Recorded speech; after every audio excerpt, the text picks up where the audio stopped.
It's been 3 years since Evermore released their last album, Truth of the World. Welcome to the show. And speaking of welcome to the show, I've got John and Peter from Evermore with me. That's quite a segue. I love it. Good it was usage. completely intentional as well. Really? Yeah. It's just natural. Yeah, it was. So you're about to release a new album. Correct. What's been happening in 3 years? You've been overseas, everywhere. Yeah, well, in those 3 years, we did a whole lot of, since that album, we did a whole lot of touring around Australia and Europe and UK with Pink and our own shows as well. How did the Pink thing come about? How did it come about? I think she just wanted an opening act for an Australian tour, and we're like, yeah, cool, we'll do it. And jumped on board. Cool. And then they really loved having us on the road with them, so they took us to Europe as well. So. Which is awesome. And that took us like 6 months, and then we did like a best of, and then he got married, and we travelled around making this album for last while. We travelled around the world. We kind of got this idea of getting a portable recording studio set up. So it was actually a conscious decision to go around the world and just record and write? Yeah, so we just bought, around the world tickets. Yeah. Picked out places we'd never been to before, like Morocco and Israel, and and like Buenos Aires, and always wanted to go to South America. And then just like set up in houses in those places and just sort of imbibe the vibe. So you absorbed the culture and tried to, and then... Well, we had guitars. The funny thing was we've been starting to play acoustic little things at the moment with interviews and stuff like that. Cool. And we're actually a lot better than we used to be, because when we were on this trip we just had to write songs on guitars and simplified. There was no studio trickery in the sense that we had to, if a song didn't sound good, just playing it with a guitar, it didn't really work and didn't really come across. Yeah, basically. Yeah. And so we just spent a lot of time on the songwriting and experimented with different sounds, and it's interesting, what we ended up using was a more acoustic bass, but then we found some different, the new single Follow the Sun has all these marching band percussion and stuff in it, which is a bit different. And just some new fresh sounds for us and stuff.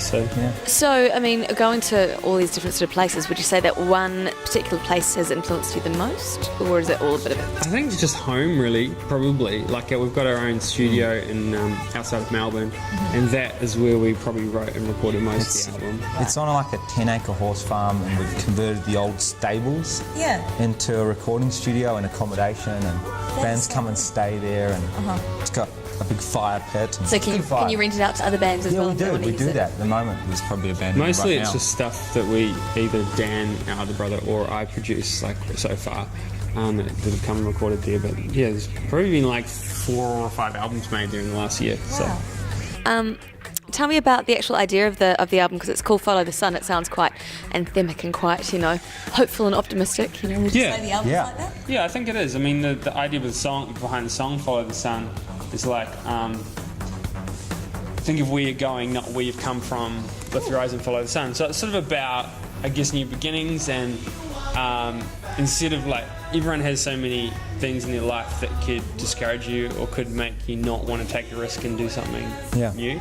But it's it's just talking about, look at where you want to go and what you want to say and what you want to be, and just focus on that kind of thing.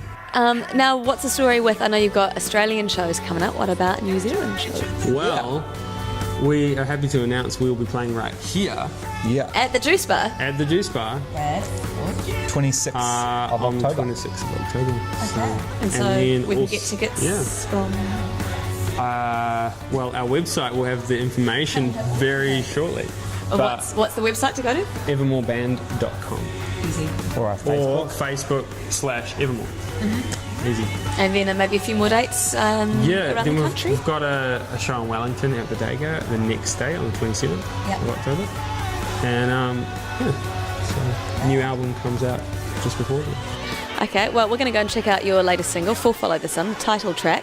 Tell me about the making of the video. I mean, it looks like you've had a great time with... John... What's all that smoky stuff, and how does that work? It's paint powder. Yeah. And John's actually wearing the same outfit. Yeah, I just realised that as I put it on this morning. And it's cool though. I do like it. I like the paisley. It's amazingly clean. If you look at the video clip at the end, it is literally kind of yellowy, brown, blue, pink combination. We filmed this video near our studio. There's a mountain called Mount Macedon with a forest and stuff, and it was this extremely cold, misty day. It looked cold. Yeah. And that was all good, except just when we got to the part, I mean, I'm kind of ruining the surprise, but just as we got to the part where we were throwing the paint, it started pouring like rain, so it all turned to basically like liquid paint on everyone. Yeah. Which it was meant to be powder, but... Let's go check them out and the latest single. It's Evermore, Follow the Sun. And of course, for all the details, head to Facebook page or evermoreband.com.